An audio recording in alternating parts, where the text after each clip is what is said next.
नमस्कार, good evening मेरे प्यारे दोस्तों। स्वागत करते हैं आप सभी का आपके अपने प्लेटफॉर्म ओडी स्टडी पॉइंट पर। तो कैसे हो आप लोग? उम्मीद करता हूँ डियर स्टूडेंट बहुत ही बेहतरीन होंगे और बहुत ही बेहतर तरीके से आप लोग अपने पॉलीटेक्निक अथवा आईईआरटी एंट्रेंस एग्जाम 2026 के लिए बिल्कुल डेडिकेशन के साथ तैयारी कर रहे होंगे। जैसा कि आप लोगों को पता है, आज आप लोगों के 2025 का लास्ट दिन है। कल से आप लोगों का 2026 ही स्टार्ट हो जाएगा। तो नए साल के साथ साथ आपके जो उम्मीदें हैं ना, वो भी नई होनी चाहिए। यानी आपको बिल्कुल बेहतर तरीके से, बिल्कुल शानदार तरीके से, इस तरीके से तैयारी करना है कि टॉप रैंकर के साथ साथ आपका जो नाम है ना, नाम भी बदल जाए। यानी आपके नाम के आगे ई आर लग जाए, यानी आपके नाम के आगे इंजीनियर भी लग जाए। इसी के साथ मेरे प्यारे दोस्तों, आप लोगों को नए साल की ढेर सारी शुभकामनाएं। नए साल में आप लोगों को बिल्कुल शानदार तरीके से सारी चीजें बिल्कुल नए तरीके से और अपने आप को एकदम बेहतर बनाने में लगे रहिएगा। आपका जो 2026 है, सारी चीजें पूरी तरह से परिवर्तित हो जाएंगी। तो मेरे प्यारे दोस्त, आज की क्लास में हम स्टार्ट करेंगे। जैसा कि आप लोगों को पता है कि मैंने लास्ट क्लास में केमिस्ट्री के चैप्टर नंबर 10 के कुछ क्वेश्चन का सॉल्यूशन करवाया था और कुछ क्वेश्चन का सॉल्यूशन करवाना अभी भी बाकी है। यानी आज की क्लास में आप लोगों का केमिस्ट्री का चैप्टर नंबर 10 जो है ना, पूरी तरह से कंप्लीट हो जाएगा। टोटल आपके 38 से 40 क्वेश्चन थे, जिसमें 23 क्वेश्चन का सॉल्यूशन मैंने करवा दिया है। बाकी के बचे क्वेश्चन जो भी है वो मैं करवाऊंगा। और दो क्वेश्चन मैंने ऑलरेडी कल की क्लास में छोड़ रखा था। एक आपका क्वेश्चन नंबर 11 और दूसरा आपका क्वेश्चन नंबर 20। उन दोनों क्वेश्चन को भी हम कवर करेंगे, लेकिन सबसे पहले क्वेश्चन नंबर 24 से लेकर आगे के प्रश्नों को सॉल्व करेंगे। फिर लास्ट में क्वेश्चन नंबर 11 और क्वेश्चन नंबर 20 को भी कवर करेंगे। यानी कहीं से भी मैं आप लोगों को किसी भी प्रकार का एक भी क्वेश्चन छोड़ने वाला नहीं हूं, क्योंकि कहीं से भी टपक जाए आपके एग्जामिनेशन में क्वेश्चन, तो आपसे छूटना नहीं चाहिए। तो बिना किसी देरी के मेरे प्यारे दोस्त, आज की क्लास को स्टार्ट करेंगे। तो हो चुका आगाज रण का युग बदलने की तैयारी, जीत उसी की होगी जिसका संघर्ष है जारी। तो आप लोगों को डेली बेसिस पर संघर्ष करना है। नया साल है, नए साल को सेलिब्रेट करो, लेकिन उसके साथ साथ आपको अपने पढ़ाई को भी कंटिन्यू रखना है, अपने पढ़ाई को भी सेलिब्रेट करना है। कि पिछले साल 2025 में यदि मैं 6 घंटे पढ़ पाता था, तो नए साल 2026 में अपने जो पढ़ाई के टाइम है ना, उसको बढ़ा देना 7 घंटे 8 घंटे। यानी अपने आप को इम्प्रूव करना है। अपने आप को इम्प्रूव करिएगा, तभी आपकी सारी चीजें बिल्कुल बेहतर तरीके से आप अच्छे लेवल पर लेकर जाइएगा। तो चलिएगा मेरे प्यारे दोस्त, हम स्टार्ट करते हैं आज की क्लास को और हम आपके सामने पेश करते हैं क्वेश्चन नंबर 24। क्वेश्चन नंबर 23 तक मैंने करवा दिया था। क्वेश्चन नंबर 24 से हम आज की क्लास में स्टार्ट करेंगे और आगे के प्रश्नों को बिल्कुल शानदार तरीके से सॉल्व करेंगे। तो भाई साहब, क्वेश्चन नंबर 24 आपके सामने है। ध्यान से इस क्वेश्चन को देखिएगा भाई साहब, कैसे सॉल्व करना है इस क्वेश्चन को। तो क्वेश्चन नंबर 24 आपका इस तरीके से है। क्या लिखा है? बोला है 11,200 सेंटीमीटर क्यूब SO2 एनटीपी पर प्राप्त करने के लिए वायु में जो सल्फर की मात्रा जलानी होगी, ये आपको बताना है। यानी कि अगर आपको 11,200 centimetre cube sulphur dioxide NTP पर प्राप्त करने के लिए वाई में जो सल्फर की मात्रा जलानी होगी ये आपको बताना है। तो आपको पता है कि सल्फर डाइऑक्साइड कैसे बनता है।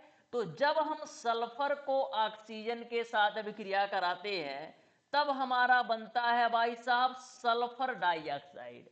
आपको ये भी पता है भाई साहब कि जो सल्फर का परमाणु भार होता है वो आपका 32 ग्राम होता है। सल्फर का परमाणु भार 32 होता है और एनटीपी पर किसी भी परमाणु के एनटीपी पर किसी भी परमाणु के एक भाग का आयतन कितना होता है। तो एनटीपी पर किसी भी परमाणु के एक भाग का जो आयतन होता है 22,400 होता है। अब यहां पर इन्होंने 11,200 की बात किया है। कितने की बात किया भाई साहब? 11,200 का। लेकिन हमको पता है कि एक परमाणु से हमको एनटीपी पर 22,400 सेंटीमीटर क्यूब आयतन मिलता है, लेकिन इन्होंने 11,200 की बात किया है। तो प्यार से हम क्या करेंगे, दोनों साइड में भाई साहब 2 से भाग दे दो। तो यहां पर आपको कितना मिल जाएगा, 11,200 सेंटीमीटर क्यूब के लिए कितने ग्राम आयतन चाहिए। तो 32 में 2 से भाग दीजिएगा तो 16 ग्राम। यानी कि अगर हमको 11,200 सेंटीमीटर क्यूब आयतन चाहिए ना तो हमको 16 ग्राम सल्फर की आवश्यकता होगी। यानी ऑप्शन नंबर सी सही हो जाएगा। बताओ इस क्वेश्चन में क्या है। अगर तुमको कॉन्सेप्ट नहीं पता होगा तो यही क्वेश्चन तुम्हारे लिए बहुत ही कठिन हो जाएगा। मैंने क्या किया भाई साहब, 32 ग्राम में हमारा 22,400 सेंटीमीटर क्यूब आयतन होता है, तो इसी का आधा कर दिया तो 16 ग्राम में हमारा 11,200 सेंटीमीटर क्यूब मिल गया। यही तो पूछ रहा था। तो 11,200 सेंटीमीटर क्यूब SO2 के लिए आपको 16 ग्राम सल्फर की आवश्यकता होगी। यानी ऑप्शन नंबर सी सही हो जाएगा। ठीक है, आ जाइएगा क्वेश्चन नंबर 25 पर। तो देखो क्वेश्चन नंबर 25 भी आपका कितना सिंपल सा क्वेश्चन है, ध्यान से देखिएगा। क्या लिखा है, 1.4 ग्राम नाइट्रोजन में परमाणुओं की संख्या बताइए। तो भाई साहब परमाणुओं की संख्या कैसे निकालते हो, परमाणुओं की संख्या आप कैसे निकालते हो। परमाणुओं की संख्या बराबर क्या होता है, परमाणुओं की संख्या बराबर आपका होता है भार बट्टे अणुभार गुणे आपका होता है अवोगाद्रो नंबर। तो भार कितना है भाई साहब, 1.4 बट्टे का अणुभार कितना है। तो नाइट्रोजन का अणुभार कितना होता है, नाइट्रोजन यानी N2 की बात किया है। तो एक नाइट्रोजन का परमाणु भार 14 होता है, 2 भाग लिया है तो 28 तुम्हारा परमाणु भार हो जाएगा। तो भार बट्टे का अणुभार गुणे आपका होता है अवोगाद्रो नंबर। अवोगाद्रो नंबर का मान कितना होता है 6.023 गुणे 10 पे पावर 23। अब इसी को सॉल्व कर लेना है। अब देखिएगा भाई साहब, ऊपर में आपका एक अंक पे दशमलव है और यहां पर 10 पे पावर 23 है। तो हम एक 10 से यहां पर गुणा करा देंगे, यानी हम लिख देंगे 14 गुणे 6.023 गुणे 10 पे पावर 22। यानी कि मैंने क्या किया, एक 10 से इस दशमलव को हटा दिया और नीचे में आपका 28 है ही। 14 से काटिएगा तो 2 बार में, अब 2 से काटिएगा तो कितनी बार में, 2 तिया 6 होगा, 0 होगा, फिर आपका 2 एक कम 2, 2 एक कम 2, यानी कि आपको 3.011 गुणे 10 पे पावर 22 मिलेगा। यानी आपका ऑप्शन नंबर सी सही होगा। ऑप्शन नंबर सी जो होगा बिल्कुल राइट आंसर होगा। कहीं से भी किसी भी प्रकार का डाउट नहीं होना चाहिए। परमाणुओं की संख्या निकालने के लिए हम क्या करते हैं, भार बट्टे अणुभार गुणे अवोगाद्रो संख्या से गुणा कर दो। क्वेश्चन नंबर 26 पर आ जाओ। ये देखो कितना सिंपल क्वेश्चन है, लेकिन सिंपल आपको तभी लगेगा जब ध्यान से इस क्वेश्चन को समझिएगा तब। क्या लिखा है? समीकरण 4Fe2, मैं आपका लिख देता हूं, समीकरण आपको दे रखा है 4Fe2 प्लस का आपका है 11 भाग ऑक्सीजन है। इसकी जब अभिक्रिया कराते हैं तो हमको क्या मिलता है? 2Fe2O2O3 मिलता है, प्लस का हमको मिलता है 8 भाग हमको क्या मिलता है भाई साहब? 1 मिनट में चेक कर लेता हूं। 8 भाग हमको क्या मिलता है? 8 भाग यहां पर मिलता है सल्फर डाइऑक्साइड। तो आपको क्या बताना है? ध्यान से देखिएगा। तो 0.6 किग्रा आयरन पायरॉक्साइड को ऑक्सीकरण करने पर एनटीपी पर SO2 का कितना आयतन प्राप्त होगा, ये तुमको बताना है। अगर हमको 0.6 किग्रा आयरन पायरॉक्साइड, ये तुम्हारा पायरॉक्साइड है, आयरन पायरॉक्साइड ऑक्सीकरण करने पर एनटीपी पर SO2 का कितना आयतन प्राप्त होगा, ये तुमको बताना है। तो ध्यान से देखिएगा भाई साहब, कैसे सॉल्व करोगे इस क्वेश्चन को। यहां पर कितना आयतन एनटीपी प्राप्त होगा, इसका नाम आप ध्यान में रखिएगा, आयरन पायरॉक्साइड है। FeS2 मतलब आयरन पायरॉक्साइड। तो सबसे पहले 4 भाग आयरन पायरॉक्साइड का हम क्या करेंगे? 4 भाग आयरन पायरॉक्साइड का अणुभार निकालेंगे। तो अणुभार निकालो तो 4 गुणे आयरन का परमाणु भार कितना होता है, ये बताओ। आयरन का परमाणु भार कितना होता है, बताओ। आयरन का परमाणु भार आपका कितना होता है, किसको पता है, बताओ। आयरन का परमाणु भार कितना होता है? तो आयरन का परमाणु भार भाई साहब 56 होता है। कितना होता है? 56 होता है। प्लस का 2 भाग सल्फर है, तो 1 सल्फर का 32, 2 सल्फर का 64 हो जाएगा। अब कैलकुलेशन करो तो 6 4 10 को 0, 6 5 11 1 12 गुणे हो जाएगा 4, यानी कि आपको 480 ग्राम आयरन पायरॉक्साइड से कितना आयतन सल्फर डाइऑक्साइड मिल रहा है? 480 ग्राम आयरन पायरॉक्साइड से आपको 8 भाग सल्फर डाइऑक्साइड मिल रहा है। तो 8 गुणे 1 आयतन सल्फर डाइऑक्साइड से, यानी कि सल्फर डाइऑक्साइड के एक परमाणु का आयतन कितना होता है एनटीपी पर?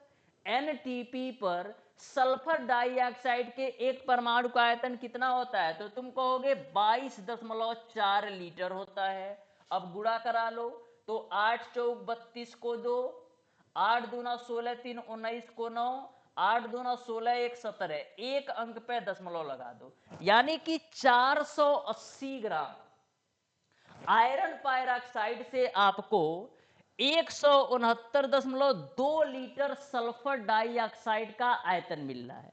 लेकिन भाई साहब बात किए हैं 0.6 किग्रा का। ये बताओ 0.6 किग्रा कितने ग्राम के बराबर है? तो तुम कहोगे 1 किग्रा में गुरुजी 1000 ग्राम होता है। तो 0.6 किग्रा में कितना ग्राम होगा? 0.6 किग्रा में तुम्हारा 600 ग्राम होगा। ये बात क्लियर है कि नहीं? 1 किग्रा में 1000 ग्राम होता है, तो 0.6 किग्रा में आपका कितना होगा? 600 ग्राम होगा। अब प्यार से इसको सॉल्व कर सकते हो। तो 480 ग्राम आयरन पायरॉक्साइड से आपका 169.2 लीटर आपका सल्फर डाइऑक्साइड का आयतन प्राप्त हो रहा है। तो सबसे पहले देख लो 1 ग्राम आयरन पायरॉक्साइड से कितना मिलेगा? तो 169.2 बट्टे का 480 लीटर आयतन मिलेगा। अब तुमको 600 ग्राम का निकालना है ना, तो 600 ग्राम का निकालने के लिए प्यार से आप दोनों तरफ 600 से गुणा कर दो। तो भाई साहब मैंने 600 से गुणा कर दिया है।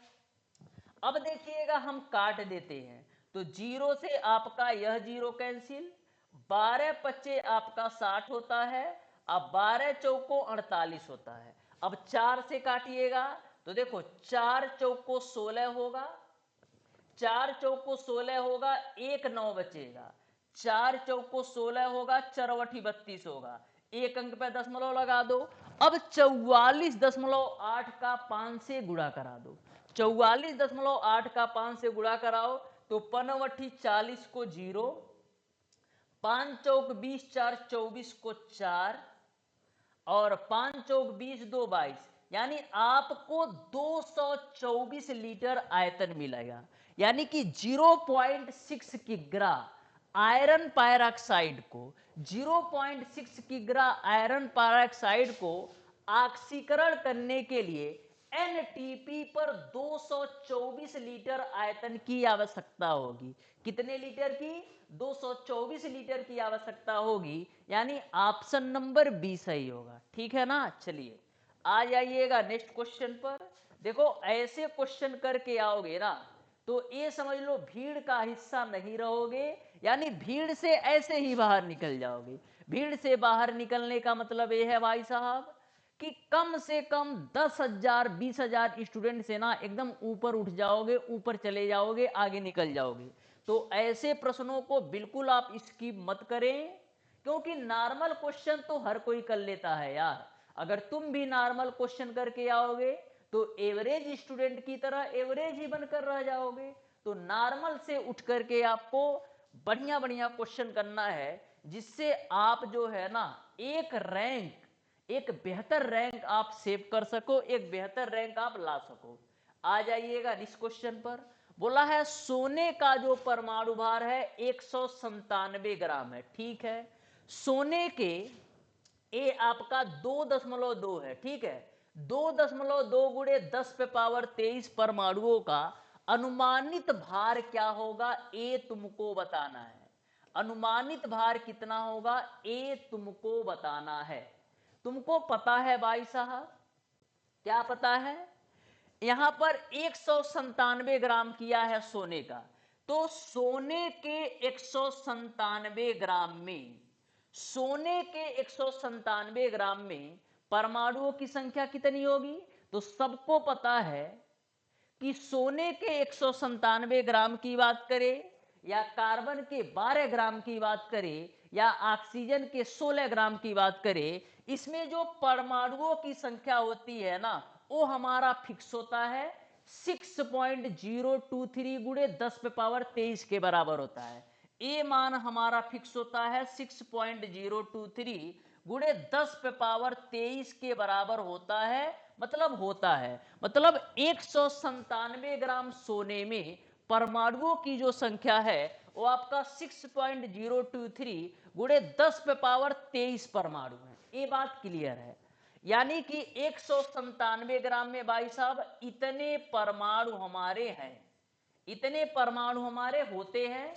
अगर मान लो कार्बन की बात करता तो कार्बन के 12 ग्राम में भी इतने परमाणु होते। मान लो ऑक्सीजन की बात करता तो ऑक्सीजन के 16 ग्राम में भी इतने परमाणु होते हैं। यानी परमाणुओं की जो संख्या है ना, परमाणुओं की जो संख्या है ना, किसी भी तत्व के एक अणु में परमाणुओं की जो संख्या है वो आपका फिक्स है अवोगैड्रो नंबर के बराबर। अब भाई साहब यहां पर 2.2 गुणे 10 पे पावर 23 में अनुमानित भार कितना होगा, ये तुमको बताना है।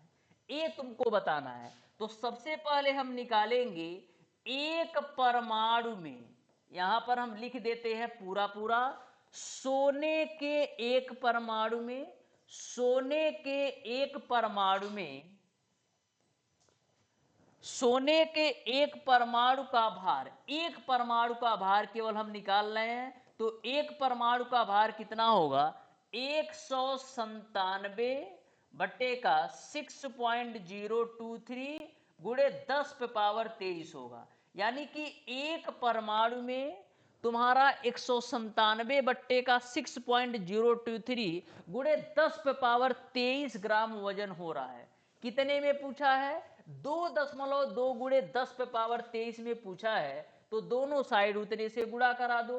तो 2.2 गुणे 10 पे पावर 23 में कितना भार होगा ये तुमको निकालना है। यानी कि 2.2 गुणे 10 पे पावर 23 परमाणुओं का भार कितना होगा, तो क्या करोगे, दोनों साइड इतने से गुणा कर दो, तो 197 बट्टे का 6.023 गुणे 10 पे पावर 23, मैंने दोनों साइड किससे गुणा कर दिया, 2.2 गुणे 10 पे पावर 23 से। अब देखो यहां पर जो वैल्यू आपकी कैंसिल होने वाली है कैंसिल कर दो, 10 पे पावर 23 से 10 पे पावर 23, 2.2 से इसको काटोगे तो अप्रोक्सीमेशन में मान के चलो तुम्हारा कितनी बार में कटेगा, यहां पर काटोगे तो तुम्हारा कितनी बार में कटेगा जी, तो 2.2 से 6.023 को काटना है, मैं चेक कर लेता हूं 1 मिनट। 2.2 से तुमको काटना है 6.023 को, 6.023 को डिवाइड करना है 2.2 से, तो 2.73 बार में ये कटेगा। अब देखो 2.73 से आप 197 को भाग दोगे ना तो 72 ग्राम आएगा। कितना आएगा भाई साहब, 72 ग्राम आएगा। यानी कि 2.2 गुणे 10 पे पावर 23 परमाणुओं में सोने का जो भार होगा ना वो आपका 72 ग्राम के बराबर होगा। तो प्यार से मैंने निकाल लिया कि 197 ग्राम में इतने परमाणु हैं, तो एक परमाणु का वजन मैंने इतना लिखा ला। फिर हमको 2.2 गुणे 10 पे पावर 23 परमाणुओं का भार निकालना था, तो दोनों साइड उतने से गुणा कर दिया। आ जाइएगा क्वेश्चन नंबर 28 पर। आप ध्यान से देखिएगा क्वेश्चन नंबर 28 को, सिंपल ए भी है। क्या बोला है, 31.50 ग्राम कापर, ये तुम्हारा कापर है, ठीक है। सिल्वर नाइट्रेट के जली विलयन से 108 ग्राम सिल्वर विस्थापित करता है। यदि सिल्वर का तुल्यांकी भार 108 है तो कापर का तुल्यांकी भार तुमको बताना है। तो सबसे पहले तुम रासायनिक समीकरण लिखो। कापर को किससे रासायनिक अभिक्रिया कराना है भाई साहब, सिल्वर नाइट्रेट से, यानी AgNO3 से जब आप रासायनिक अभिक्रिया कराओगे तो आपका क्या होगा, तो जब आप कापर को सिल्वर नाइट्रेट से अभिक्रिया कराओगे तो आपका सिल्वर विस्थापित हो जाएगा और बनेगा आपका कापर नाइट्रेट, यानी कि CuNO3 आपका बन जाएगा। अब क्वेश्चन को देखो, 31.50 ग्राम कापर है, 31.50 ग्राम आपका क्या है, कापर है। इसको जब सिल्वर नाइट्रेट से जली विलयन में कितना मिलता है, 108 ग्राम सिल्वर विस्थापित होता है। यानी कि जो आपका सिल्वर विस्थापित हो रहा है इसका वजन आपको 108 ग्राम दे रखा है। सिल्वर का तुल्यांकी भार तुमको दे रखा है, तो कापर का तुल्यांकी भार निकाल देना है। तो प्यार से उभय अपघटन विधि निकाल लो। कापर जो है सिल्वर को विस्थापित कर रहा है ना, तो लिखेंगे कापर का भार बट्टे का सिल्वर का भार, कापर का भार बट्टे का सिल्वर का भार बराबर आपका हो जाएगा कापर का तुल्यांकी भार। कापर का तुल्यांकी भार बट्टे का आपका हो जाएगा भाई साहब सिल्वर का तुल्यांकी भार, सिल्वर का तुल्यांकी भार। अब सारी वैल्यू रख करके प्यार से सॉल्व कर दो।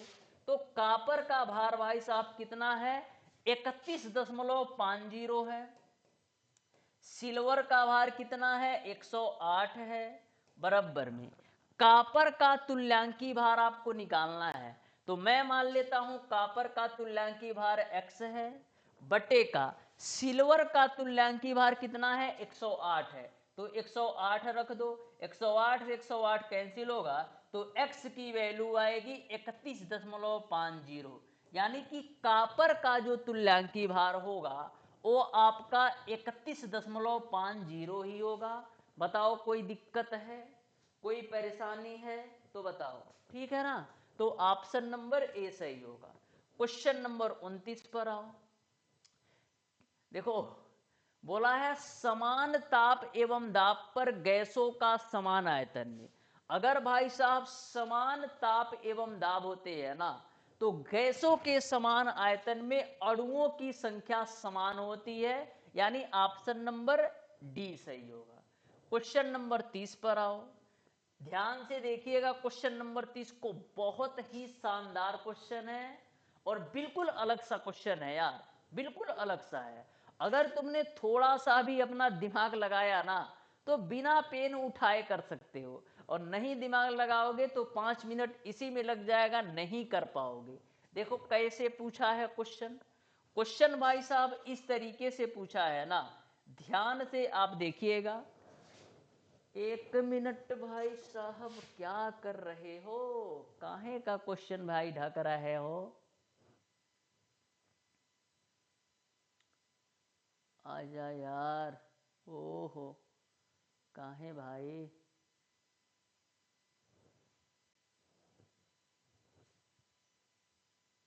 ठीक है ना, आ जाइए।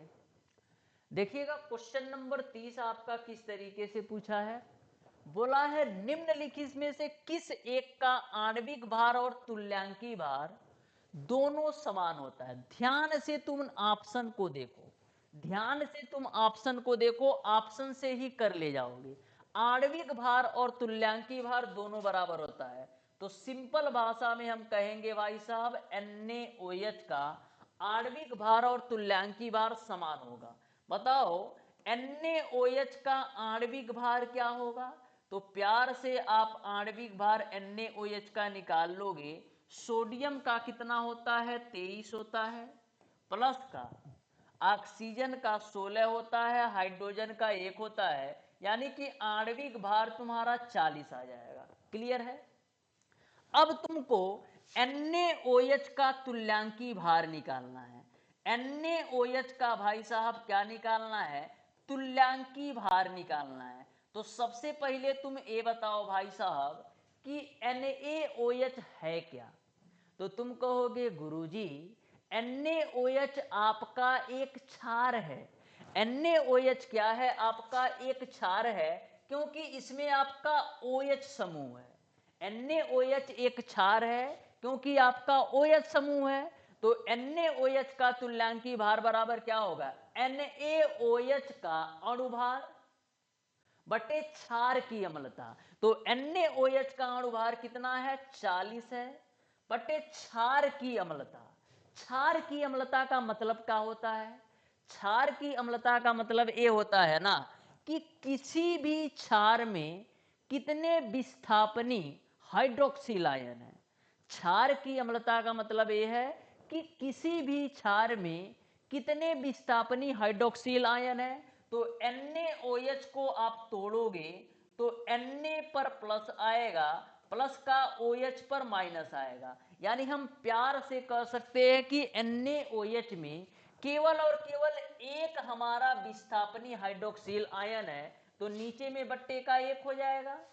ध्यान में रखिएगा, क्षार का तुल्यांकी भार बराबर होता है क्षार का अणुभार बट्टे क्षार की अम्लता। तो क्षार का अणुभार 40 है और क्षार की अम्लता 1 है, तो यहां से भी आपको 40 मिल जाएगा। तो प्यार से देख लो, आणविक भार भी 40 है, तुल्यांकी भार भी 40 है, यानी ऑप्शन नंबर डी सही होगा। बस आ जाइएगा क्वेश्चन नंबर 31 पर।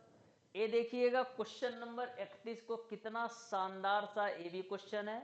बोला है एक रासायनिक अभिक्रिया का समीकरण निम्न प्रकार है।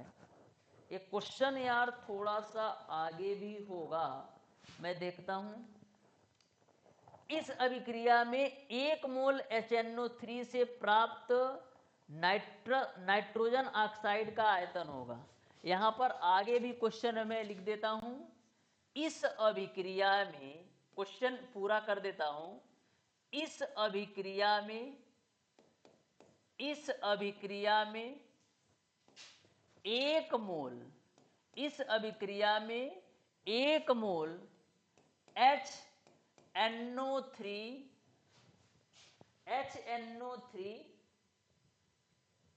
से प्राप्त NO2 का आयतन होगा।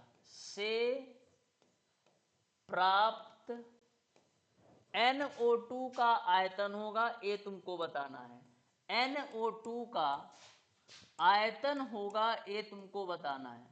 NO2 का आयतन कितना होगा ये तुमको बताना है, ठीक है ना। देखो ध्यान से, देखना भाई साहब, यहां पर हमारा कितने भाग HNO3 है, तो तुम कहोगे भाई साहब यहां पर हमारा 4 भाग HNO3 है, यानी कि 4 भाग HNO3 है, यानी कि हम कह सकते हैं कि 4 मोल HNO3 से, 4 मोल HNO3 से कितना आयतन हमको नाइट्रोजन डाइऑक्साइड मिल रहा है, तो तुम कहोगे 2 आयतन हमको नाइट्रोजन डाइऑक्साइड मिल रहा है, तो 2 गुणे नाइट्रोजन डाइऑक्साइड के एक परमाणु का आयतन कितना होता है, तो नाइट्रोजन डाइऑक्साइड के एक परमाणु का जो आयतन होता है भाई साहब वो आपका 22.4 लीटर होता है। कोई भी परमाणु हो यार, एक परमाणु का जो आयतन होता है एनटीपी पर 22.4 लीटर ही होता है। कोई भी परमाणु हो, एक परमाणु का जो आयतन होता है 22.4 लीटर होता है, तो 2 परमाणु है तो 2 गुणे 22.4 हो गया, यानी कि 4 मोल HNO3 से हमको 2 गुणे 22.4 लीटर आयतन मिल रहा है, तो गुणा कराएंगे तो कितना मिलेगा 44.8 लीटर। तो प्यार से तुम लिख दो 44.8 लीटर आयतन जो है ना हमको नाइट्रोजन डाइऑक्साइड मिल रहा है 4 मोल HNO3 से। तुमको 1 मोल HNO3 से पूछा है ना, तो यहां पर प्यार से निकाल लो। 1 मोल HNO3 का निकालने के लिए क्या करोगे, ये 4 मोल का इतना है, तो 1 मोल का निकालने के लिए इसी में 4 से भाग दे दो, तो 44.8 बट्टे का 4, तो आपको मिल जाएगा 11.2 लीटर। यानी 1 मोल HNO3 से तुमको 11.2 लीटर आयतन जो है ना आपको NO2 मिलेगा, नाइट्रोजन डाइऑक्साइड मिलेगा। बस हो गया। क्वेश्चन नंबर आ जाओ 32 पर।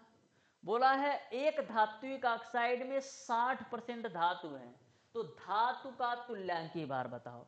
अब बताओ भाई साहब, अगर तुम्हारे धात्विक ऑक्साइड में 60% धातु है, कितना परसेंट भाई साहब 60% धातु है, तो बताओ ऑक्सीजन कितना परसेंट होगा। मैंने आपको कल की क्लास में बताया था कि कोई भी जो ऑक्साइड होता है ना वो हमेशा 100% होता है। अब 100% में अगर 60% धातु है, इसका मतलब ऑक्सीजन की जो मात्रा है ना वो तुम्हारा 40% है। यहां तक क्लियर है। अब तुमको धातु का तुल्यांकी भार बताना है, तो बताओ कौन सा रूल लगाओगे, कौन सा फार्मूला लगाओगे। तो धातु का तुल्यांकी भार बराबर, यहां पर ऑक्साइड की बात किया है तो प्यार से हम ऑक्साइड विधि से तुल्यांकी भार निकाल लेंगे। तो ऑक्साइड विधि से तुल्यांकी भार बराबर क्या होता है, धातु की मात्रा, क्या होता है भाई साहब, धातु की मात्रा गुणे 8 बटे का आपका होता है ऑक्सीजन की मात्रा। हर एक फार्मूला तुमको अच्छी तरीके से पता होना चाहिए, तभी एकदम मैक्सिमम 5 से 10 सेकंड के अंदर किसी भी प्रश्न को कर पाओगे। तो धातु की मात्रा भाई साहब 40% है, सॉरी 60% है। ऑक्सीजन की मात्रा तुम्हारा 40% है, गुणे का आप कर दो 8। अब कैलकुलेशन कर लो, तो यहाँ पर 20 तिया 60, 20 दूना 40, 2 से काटोगे तो 4 बार में, यानी कि 12 ग्राम आपका क्या होगा तुल्यांकी भार होगा। तुल्यांकी भार जो होगा 12 होगा, यानी ऑप्शन नंबर ए सही होगा। वैसे आपका तुल्यांकी भार का मात्रक नहीं होता है, यदि ग्राम में व्यक्त करते हो तो ग्राम तुल्यांकी भार, और कहीं भी आपने देखा होगा तो तुल्यांकी भार का यूनिट नहीं दिया रहता है। क्वेश्चन नंबर 33 पर आ जाओ। यहां पर इस क्वेश्चन को बहुत ही प्यार से और आराम से समझिएगा। जो आपका क्वेश्चन नंबर 33 है ना, इसी टाइप का आपको आगे भी क्वेश्चन देखने को मिलेंगे। जब तक आप इस क्वेश्चन को अच्छी तरीके से नहीं समझ पाओगे ना, तब तक आप आगे के प्रश्नों को बेहतरीन तरीके से नहीं कर पाओगे। तो इस क्वेश्चन को आप बहुत ही प्यार से देखिएगा भाई साहब, ध्यान से समझिएगा। क्या बोला है, एक तत्व की जो विशिष्ट ऊष्मा है वो आपका 0.031 कैलोरी प्रति ग्राम डिग्री सेल्सियस है। इस तत्व का 25.9 ग्राम ऑक्सीजन के 4 ग्राम के संयोग करता है। तो तत्व का भाई साहब तुमको क्या ज्ञात करना है? परमाणु भार ज्ञात करना है कि भाई साहब परमाणु भार कितना होगा। तो ध्यान से समझना और आराम से समझिएगा इस क्वेश्चन को कैसे सॉल्व करोगे। तुम बताओ विशिष्ट ऊष्मा का परमाणु भार से कैसा रिलेशन होता है? पहले ये बताइए आप लोग कि विशिष्ट ऊष्मा का परमाणु भार से किस टाइप का रिलेशन होता है। वहां पर मैंने आपको एक फार्मूला बताया था। मैंने आपको फार्मूला बताया था कि निकटतम परमाणु भार गुणे विशिष्ट ऊष्मा की जो वैल्यू होती है ना, वो आपका 6.4 के बराबर होती है। तो सबसे पहले हम निकटतम परमाणु भार निकालेंगे, फिर हम परमाणु भार निकालेंगे। तो निकटतम परमाणु भार लिख लो, निकटतम परमाणु भार, निकटतम परमाणु भार गुणे आपका तुल्यांकी भार, गुणे आपका तुल्यांकी भार बराबर किसके होता है? बराबर आपका होता है 6.4 के। ये सबको पता है कि निकटतम परमाणु भार गुणे तुल्यांकी भार बराबर आपका होता है, गुणे तुल्यांकी भार बराबर आपका होता है, सॉरी, निकटतम परमाणु भार गुणे विशिष्ट ऊष्मा होता है यार। यहां पर निकटतम परमाणु भार गुणे विशिष्ट ऊष्मा होता है। निकटतम परमाणु भार गुणे विशिष्ट ऊष्मा की जो वैल्यू होती है वो आपका 6.4 के बराबर होता है। करेक्ट कर लीजिएगा, निकटतम परमाणु भार गुणे विशिष्ट ऊष्मा की वैल्यू 6.4 के बराबर होता है। अब यहां से निकटतम परमाणु भार आप निकाल सकते हो। तो निकटतम परमाणु भार कैसे निकालोगे? तो निकटतम परमाणु भार निकालने के लिए हम लोग क्या करेंगे, 6.4 में विशिष्ट ऊष्मा से भाग दे दो। तो 6.4 तो आपका ऐसे ही रहेगा। विशिष्ट ऊष्मा की वैल्यू कितना है? 0.031। इससे आप डिवाइड करिएगा, मैंने ऑलरेडी डिवाइड करके रखा है, तो 207 आपका आएगा। तो मैंने क्या किया, पहले निकटतम परमाणु भार निकाल लिया। अब हमको क्या चाहिए? अब हमको भाई साहब तुल्यांकी भार चाहिए। क्या चाहिए? तुल्यांकी भार चाहिए। तो तत्व का तुल्यांकी भार कैसे निकालोगे? तत्व का तुल्यांकी भार बराबर क्या होगा? तत्व का तुल्यांकी भार बराबर आपका होगा तत्व की मात्रा या कहो धातु की मात्रा गुणे 8 बट्टे का ऑक्सीजन की मात्रा। क्यों आप ऑक्साइड विधि लगा रहे हो? ऑक्साइड विधि इसलिए लगा रहा हूं क्योंकि यहां पर O2 की बात किया है। तो तत्व का तुल्यांकी भार या धातु ही कर लो, कोई दिक्कत नहीं है। धातु का तुल्यांकी भार बराबर धातु की मात्रा, धातु की मात्रा गुणे 8 बटे आपका हो जाएगा ऑक्सीजन की मात्रा। तो धातु की मात्रा कितना दे रखा है? तो इस तत्व का 25.9, यानी कि जो तत्व है उसी को धातु बोला जा रहा है। तो 25.9 तुम्हारा धातु है, गुणे 8 हो जाएगा। ऑक्सीजन की मात्रा बताओ कितना है? ऑक्सीजन की जो मात्रा है वो आप हमें बताइएगा कितना है। तो यहां पर बोला है इस तत्व का इतना ग्राम और O2 के 4 ग्राम, यानी ऑक्सीजन की जो मात्रा है 4 ग्राम दिया है। तो बट्टे का आप 4 कर दीजिएगा, तो 4 दूना 8 होगा। अब 2 का मल्टीप्लाई 25.9 में कराओगे तो कितना मिलेगा? 51.8 मिलेगा। 51.8 जो होगा ना वो आपका धातु का तुल्यांकी भार हो जाएगा। क्या हो जाएगा? धातु का तुल्यांकी भार हो जाएगा। अब भाई साहब आप क्या करोगे? अब यहां से आपको संयोजकता की भी वैल्यू चाहिए। किसकी वैल्यू चाहिए? संयोजकता की भी वैल्यू चाहिए। तो निकटतम परमाणु भार बराबर क्या होगा? तुल्यांकी भार गुणे संयोजकता। तो लिख देते हैं निकटतम परमाणु भार बराबर, निकटतम परमाणु भार बराबर तुल्यांकी भार गुणे आपका हो जाएगा संयोजकता।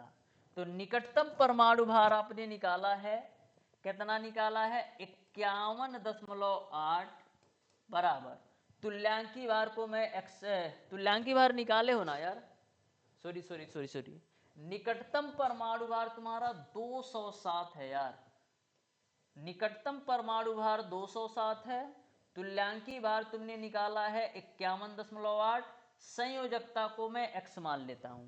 अब 207 में 51.8 से भाग दोगे तो तुम्हारा संयोजकता x की जो वैल्यू आएगी वो तुम्हारा 4 आ जाएगा। अब तुमको संयोजकता की भी वैल्यू मिल गई और तुल्यांकी भार की भी वैल्यू मिल गई। अब आराम से भाई साहब परमाणु भार निकाल सकते हो। तो वास्तविक परमाणु भार बराबर क्या होता है? तुल्यांकी भार गुणे संयोजकता। अब आसानी से आप वास्तविक परमाणु भार निकाल सकते हो, तो निकाल लो। वास्तविक परमाणु भार बराबर क्या होगा? वास्तविक परमाणु भार बराबर क्या होगा? तो वास्तविक परमाणु भार बराबर आपका होगा तुल्यांकी भार गुणे संयोजकता। तो तुल्यांकी भार आपने निकाला है 51.8, संयोजकता आपका 4 है। तो चरवठी कितना होता है भाई साहब? 32। कितना होता है? चरवठी 32 को 2, 4 एकम 4, 3 7, 4 पचे 20, यानी कि 207.2 हो जाएगा। यानी कि जो आपका वास्तविक में परमाणु भार है ना वो आपका 207.2 होगा, यानी ऑप्शन नंबर ए सही होगा। तो ध्यान से समझ लो कैसे हम वास्तविक परमाणु भार निकालते हैं, कैसे हम निकटतम परमाणु भार निकालते हैं, ये सारी चीजें आप क्लियर कर लो। इसीलिए मैंने जब बताया था कि कैसे आप परमाणु भार निकालोगे, कौन सी वैल्यू दी रहेगी तो कौन सा फार्मूला लगाओगे, ये आपको प्रैक्टिस से पता चलेगा। जैसे अगर विशिष्ट ऊष्मा दे दिया रहे तो ये सारी प्रोसीजर आपको फॉलो करना पड़ेगा। आ जाओ नेक्स्ट क्वेश्चन पर। बोला है क्लोरीन का तुल्यांकी भार ग्राम में निम्न में से कौन सा है?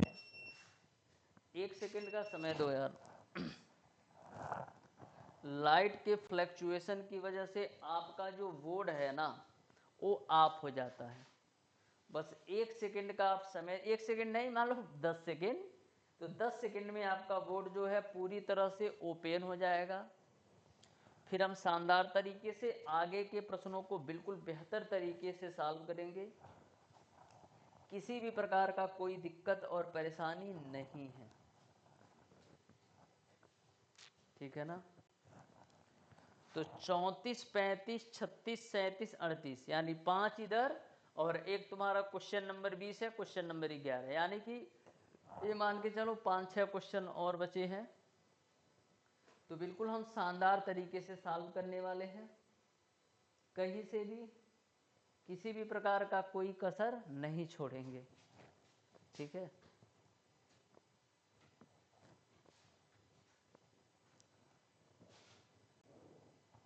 तेरी उम्मीद तेरा इंतजार करते थे सनम, हम तो सिर्फ तुमसे प्यार करते थे, जाने मन हम भी तुम पे जान निसार करते थे सनम, तो सिर्फ तुम से प्यार करते थे। सही है कि नहीं बताओ? सही बोल रहा हूँ जी। चलो आ जाओ क्वेश्चन नंबर 34 पर। ये देखो क्वेश्चन नंबर 34 तुम्हारा है क्लोरीन का तुल्यांकी भार ग्राम में कितना होता है ये तुमको बताना है। तो भाई साहब क्लोरीन का तुल्यांकी भार बराबर क्लोरीन का परमाणु भार बट्टे क्लोरीन की संयोजकता। तो क्लोरीन का परमाणु भार भाई साहब होता है 35.5 और क्लोरीन की संयोजकता 1 होती है, क्योंकि क्लोरीन को अपना अष्टक पूरा करने के लिए एक इलेक्ट्रॉन की आवश्यकता होती है। जैसे क्लोरीन होता है, परमाणु क्रमांक 17 होता है, इलेक्ट्रॉनिक विन्यास 2, 8 और 7 होता है। यानी इसको अपना अष्टक पूरा करने के लिए एक इलेक्ट्रॉन की आवश्यकता होती है, तो संयोजकता भी एक होगा। अब 35.5 में 1 से भाग दोगे तो 35.5 ग्राम आएगा। आ जाइएगा क्वेश्चन नंबर 35 पर। क्या बोला है क्वेश्चन नंबर 35 में? बोला है सल्फर 2 क्लोराइड, ठीक है, सल्फर 2 क्लोराइड H2Cl2 और HCl2 का निर्माण करता है। यानी कि जो आपका सल्फर है 2 क्लोराइड बनाता है, एक तुम्हारा H2Cl और एक तुम्हारा HCl2 बनाता है। HCl2 में सल्फर का तुल्यांकी भार बताना है। HCl2 में सल्फर का तुल्यांकी भार कितना होगा ये तुमको बताना है। तो सबसे पहले HCl2 में सल्फर की संयोजकता देख लेते हैं। तो भाई साहब सल्फर की संयोजकता मैं मान लेता हूं X है, 2 भाग क्लोरीन है तो 2 गुणे क्लोरीन की संयोजकता -1 बराबर में 0, यानी X की जो वैल्यू आ जाएगी 2 आ जाएगी। यानी कि सल्फर की जो संयोजकता है वो आपका 2 हो जाएगा। तो सल्फर का तुल्यांकी भार बराबर क्या होगा? सल्फर का तुल्यांकी भार बराबर होगा सल्फर का परमाणु भार बटे सल्फर की संयोजकता। तो सल्फर का परमाणु भार 32 है, संयोजकता 2 है, तो फाइनली आपको मिल जाएगा 16 ग्राम।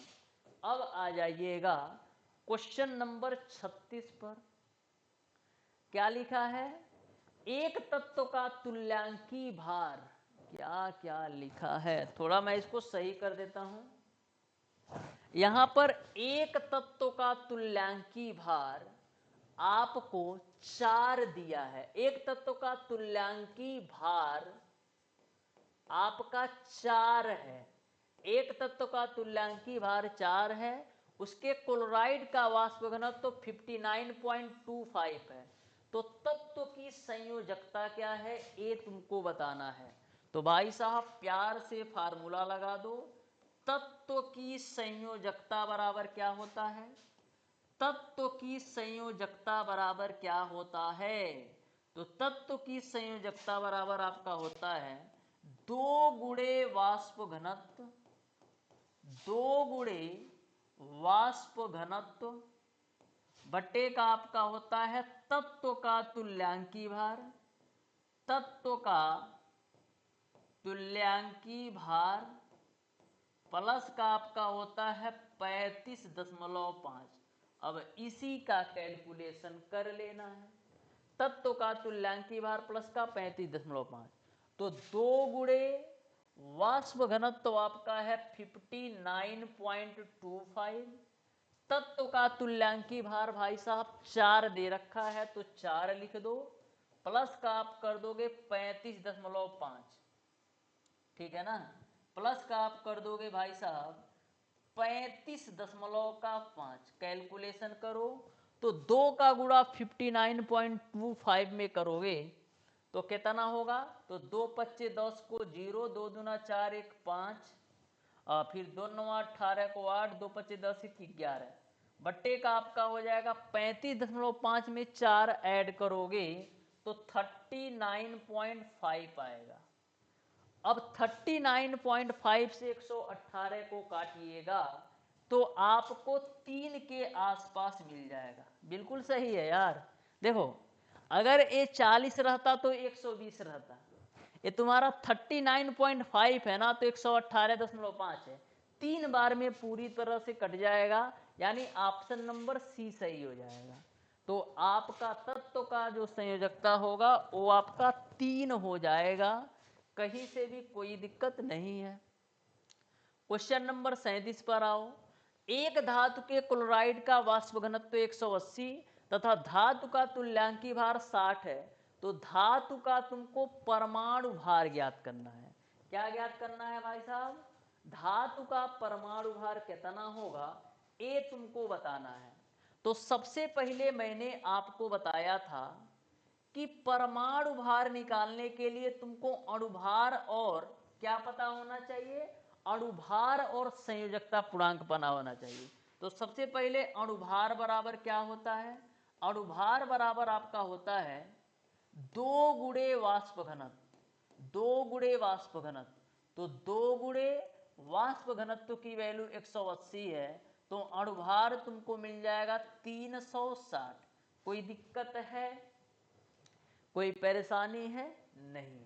अब भाई साहब यहां से संयोजकता पूर्णांक निकालो। तो संयोजकता पूर्णांक कैसे निकालोगे? संयोजकता पूर्णांक बराबर क्या होता है? संयोजकता पूर्णांक बराबर होता है अणुभार बट्टे का तुल्यांकी भार प्लस का 35.5। तो यहां पर आप लिख दोगे अणुभार बट्टे का तुल्यांकी भार प्लस का आपका होता है भाई साहब 35.5। कितने लोग तो ये सोच रहे होंगे कि 35.5 क्यों लिखा है? क्योंकि यहाँ पर क्लोराइड विधि से क्लोराइड की बात किया है, तो यहाँ पर क्लोरीन का द्रव्यमान है 35.5। ठीक है, कंफ्यूजन नहीं होना चाहिए। अब आप संयोजकता पूर्णांक निकाल लो।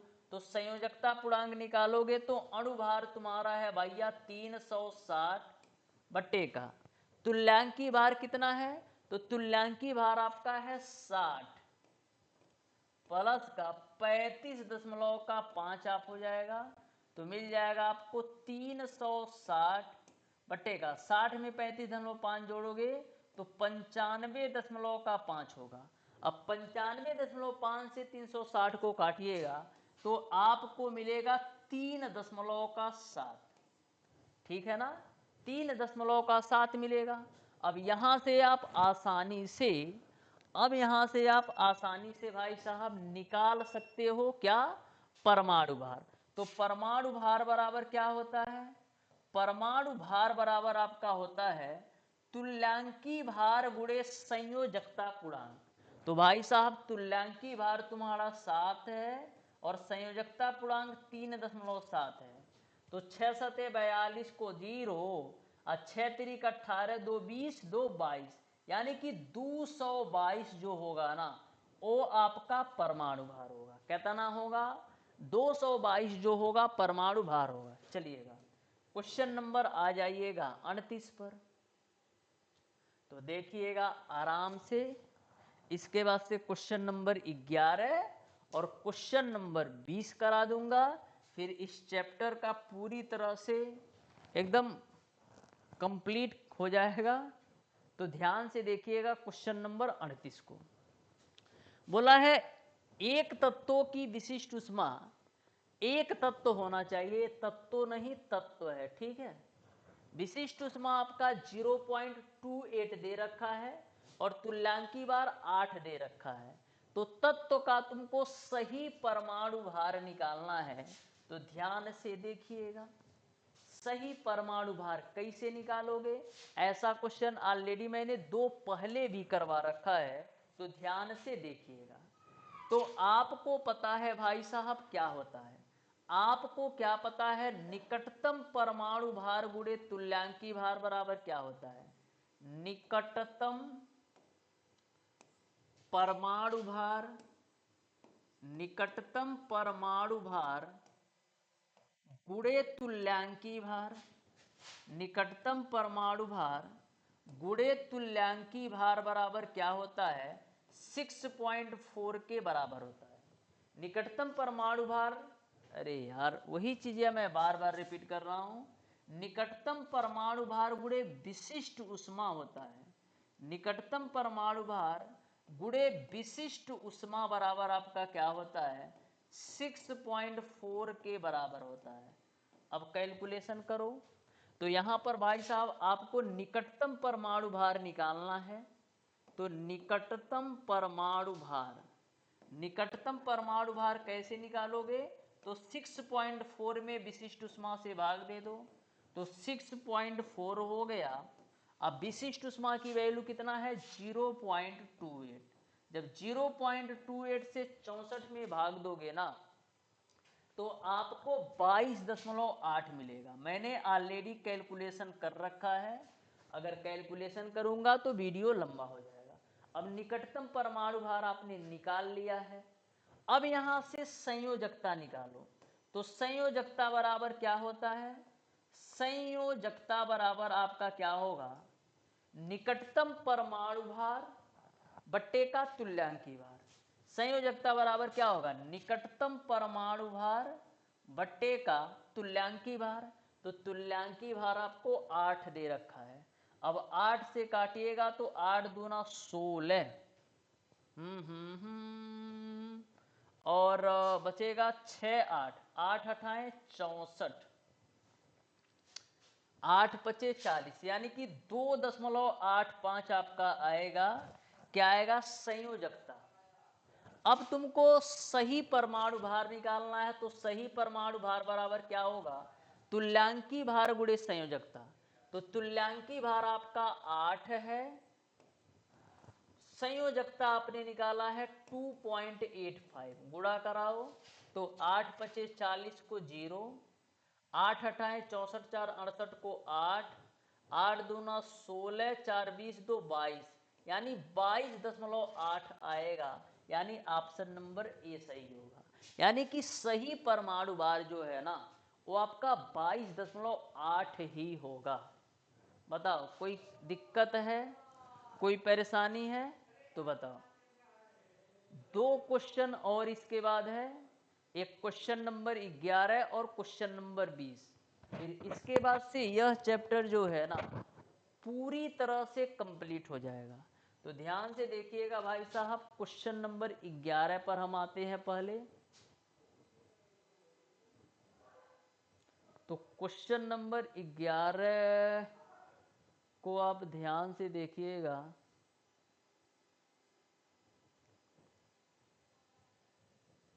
क्वेश्चन नंबर 11 को देखो।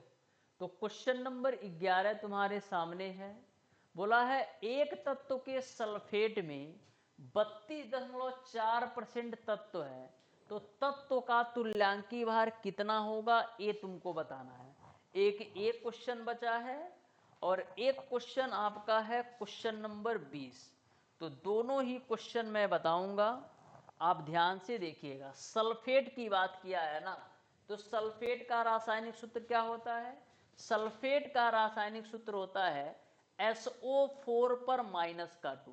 तो सबसे पहले सल्फेट आयन का तुल्यांकी भार निकालेंगे। तो सल्फेट आयन का तुल्यांकी भार बराबर क्या होगा?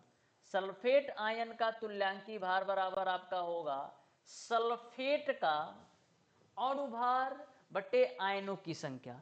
तो अणुभार कितना होगा? तो सल्फर का 32 और 4 भाग तुम्हारा ऑक्सीजन है, तो 64 यहां से बटे आयनों की संख्या 2 हो जाएगी।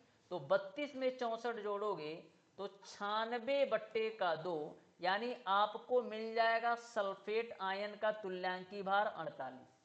यहां तक बताओ कोई दिक्कत है? कोई दिक्कत नहीं है। यहां तक आपको कोई दिक्कत नहीं होना चाहिए। अब एक फार्मूला को आप प्यार से नोट कर लो। तत्व का द्रव्यमान, ध्यान से नोट करिएगा, तत्व का द्रव्यमान बटे का आपका तत्व के सल्फेट का द्रव्यमान, तत्व के सल्फेट का द्रव्यमान, सल्फेट का द्रव्यमान बराबर आपका क्या होगा? तत्व का द्रव्यमान के सामने तत्व का तुल्यांकी भार लिख दो। तो यहां पर आपको लिख देना है तत्व का तुल्यांकी भार बटे का, नीचे में क्या आएगा? तो यहां पर तत्व के सल्फेट का द्रव्यमान है, तो तत्व के सल्फेट के द्रव्यमान में क्या आएगा? तत्व का तुल्यांकी भार प्लस सल्फेट का तुल्यांकी भार। तो यहां पर आपका आएगा तत्व का तुल्यांकी भार प्लस का आपका होगा सल्फेट का तुल्यांकी भार, सल्फेट का तुल्यांकी भार। अब सारी वैल्यू रखो और इसको सॉल्व कर दो। तो भाई साहब तत्व का द्रव्यमान कितना है ये बताओ। तत्व का द्रव्यमान तुम्हारा 32.4% तत्व है ना, तो मान लो कि जो आपका सल्फेट है 100 ग्राम है, मान लो आपका जो तत्व है 100 ग्राम है, तो 32.4% तत्व है, यानी कि 32.4 ग्राम आपका क्या है, तत्व है। ये बात क्लियर है कि नहीं? मैंने सल्फेट को माना है 100 ग्राम है, तो 100 ग्राम का 32.4% निकालोगे तो 32.4 ग्राम आएगा, और मैंने सल्फेट को 100 ग्राम माना है, तो तत्व के सल्फेट का द्रव्यमान 100 हो जाएगा। बस सिंपल है। अब देखो तुमको क्या निकालना है, तत्व का तुल्यांकी भार। तो तत्व का तुल्यांकी भार हम x मान लेते हैं, बटे का हो जाएगा x प्लस का सल्फेट का तुल्यांकी भार आपने निकाला है 48। इसी का कैलकुलेशन करो, इसी का कैलकुलेशन करो, तो क्रॉस मल्टीप्लाई करिएगा तो 32.4x प्लस का 32.4 का गुणा 48 में होगा, बराबर आपका हो जाएगा भाई साहब 100x।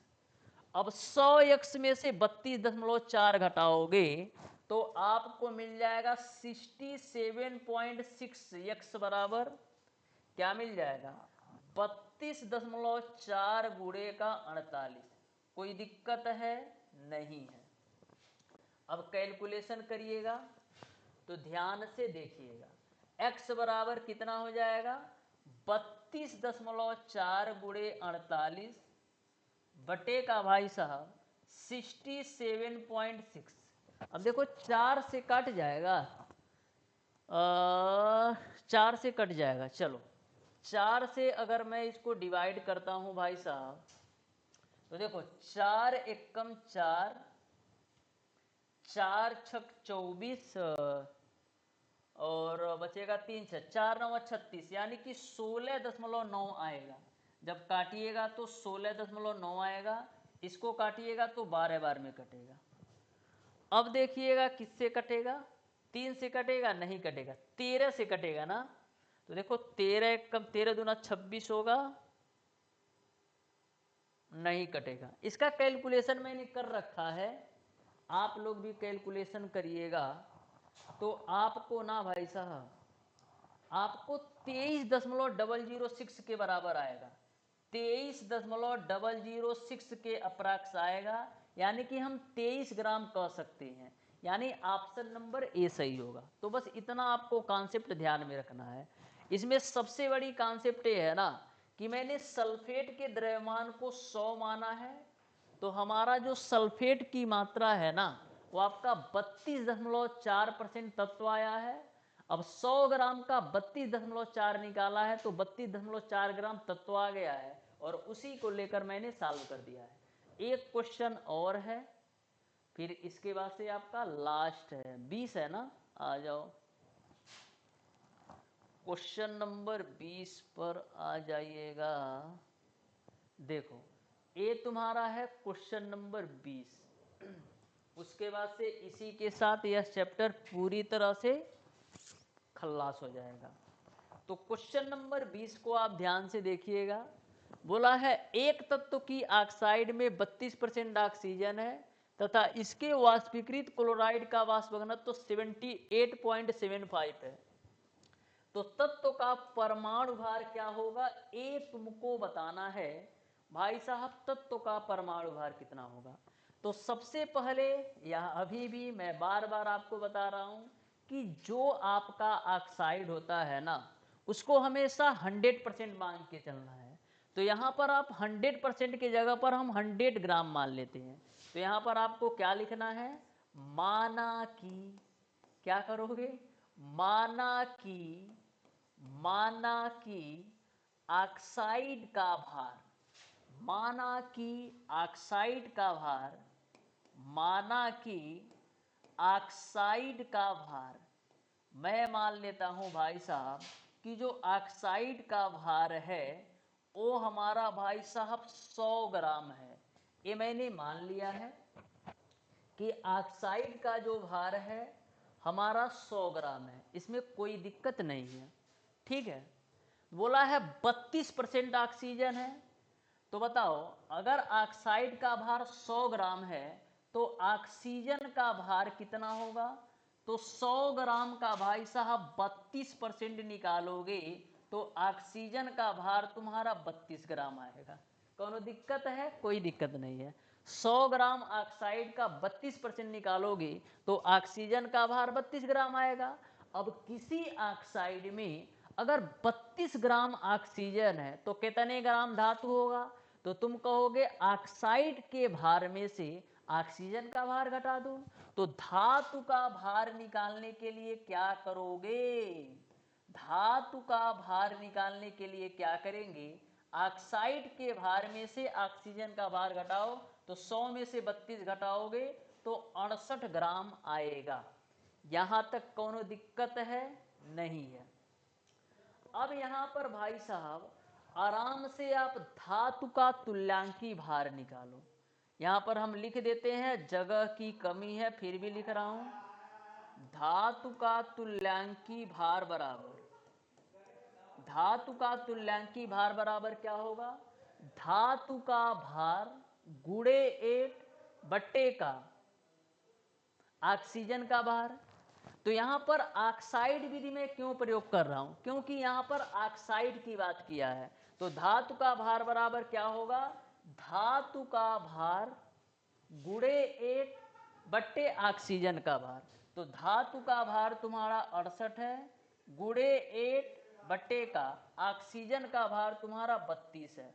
अब 8 से काटिएगा तो 4 बार में, 4 से काटिएगा 68 को तो 17 बार में, यानी धातु का जो तुल्यांकी भार होगा 17 होगा। कोई दिक्कत है? नहीं है।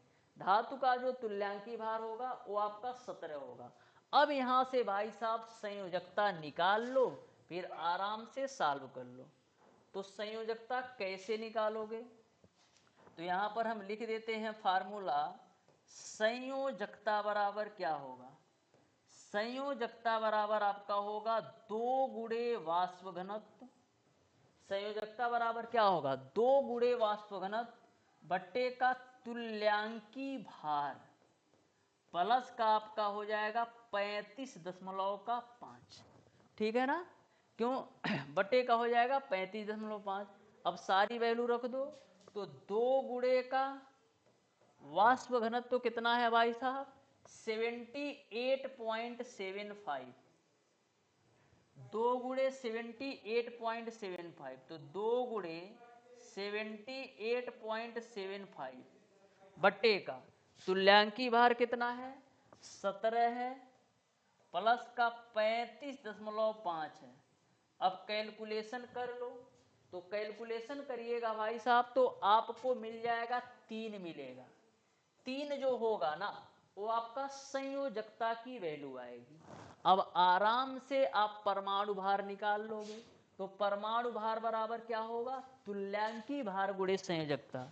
तो तुल्यांकी भार आपने निकाला है 17 और संयोजकता आपने निकाला है 3, तो फाइनली तुमको मिल जाएगा 51। यानी कि तत्व का जो परमाणु भार होगा वो तुम्हारा 51 हो जाएगा। यानी ऑप्शन नंबर सी सही हो जाएगा। इस तरीके से मेरे प्यारे दोस्त आपका जो चैप्टर नंबर 10 है केमिस्ट्री का पूरी तरह से एकदम कंप्लीट हो गया। कहीं से भी किसी भी प्रकार का डाउट और कंफ्यूजन नहीं होना चाहिए।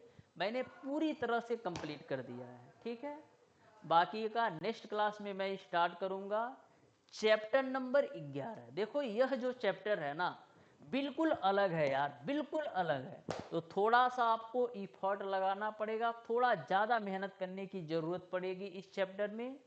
ठीक है, तो मिलते हैं नेक्स्ट क्लास में। तब तक के लिए बहुत बहुत धन्यवाद आपका।